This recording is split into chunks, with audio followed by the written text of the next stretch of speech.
Hello, my name is Jeffrey Buellin, and we're going to be going over the 10 additional features for my Viper. I already did the baseline, so we're all good on that front. The first up is the game start page, which allows you to pick from 3 difficulty modes. The difference between the difficulty modes are the maximum Viper length. In easy, it's 20, and normal, it's 15, and in hard, it's 10. And then the difficulty modes also change what items you're able to interact with on the map. And so in easy, we see an invincibility and a slow, I believe. On hard, we're going to see, this is hard, we see a bleed and a sticky left. And then we're going to go to normal really quick. And we're going to see another invincibility, but we're also going to see this life, or the sticky left. And on easy, it's normally a life down. And so the next additional feature we have to show is the pause button. And so I just triggered that, and you can see I'm moving on the joystick, but the Viper is not moving in here. Also, to get out of the way, I unpause it, and so now we can move correctly. Getting out of the way is the sprites. I have 8 sprites added: the spider, the bleed, the life up, the life down, the faster, the plus length, the minus length, or the shed, the sticky left, and yeah, those are all 8.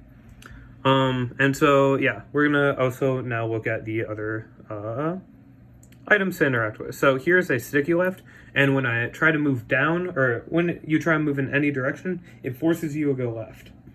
So I'm gonna be holding down here, and it forces me to go left in this case. Next, we're gonna go and pay a visit to our spider friend. This is another advanced feature, which is a moving enemy, and when he's gonna run into me, one sec. He dies and disappears, but I lose a life. Next, we're gonna go and find ourselves a, here we can do plus or minus length.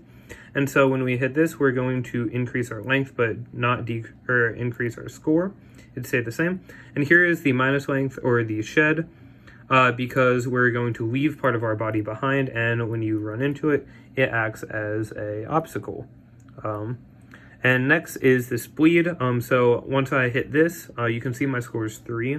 It's going to go down over the next 5 steps, and so you can see it go into -1 there.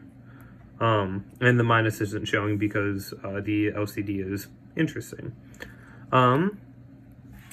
Next, we also have lives, as mentioned in the upper left corner. And so when you die, you can get a game over screen, but we will demonstrate that later. We're going, oh, perfect. Here is a plus life, so we just went from 2 lives to 3 lives, and here's a faster icon, which means you move faster, but you cannot pick up any points. So now we're moving faster, but when I timed that poorly, but because for the next 10 steps, then you cannot pick up any items, or correction, any of the points. Let's change maps to try to get some better items. On hard, we get a different selection. So we just say bleed. And so here, this X'd out heart is a life down, so we're at 3 hearts, now we're at 2, but when we hit this heart, we're back at 3. Those are the different lives, and then this is a faster, so we're going to move a lot faster for the next 10 steps, but I cannot increase my score, so we did not change scores once we hit that box, but now we did. And yeah, I believe that should be all of our additional features. We had the game start menu, we had the difficulty modes, we had the pause state, or pausing the game, we had the bleed, we had the sticky left, which forces you to go in the left direction, we had our spider, we had all 8 sprites, we have the lives feature, we have the plus length and the minus length, or shedding, we have the life up and the life down, which increases or decreases your life, and we have faster. And finally, I'm just going to run into myself a couple of times, and once we hit the lives equals 0, we get this you died page. And that's what happened. If you looked at the upper right, we ticked down from 3 into 0 lives, and that's how we died. And so, yeah, that's my Viper. Hope you enjoyed. Thank you. Bye.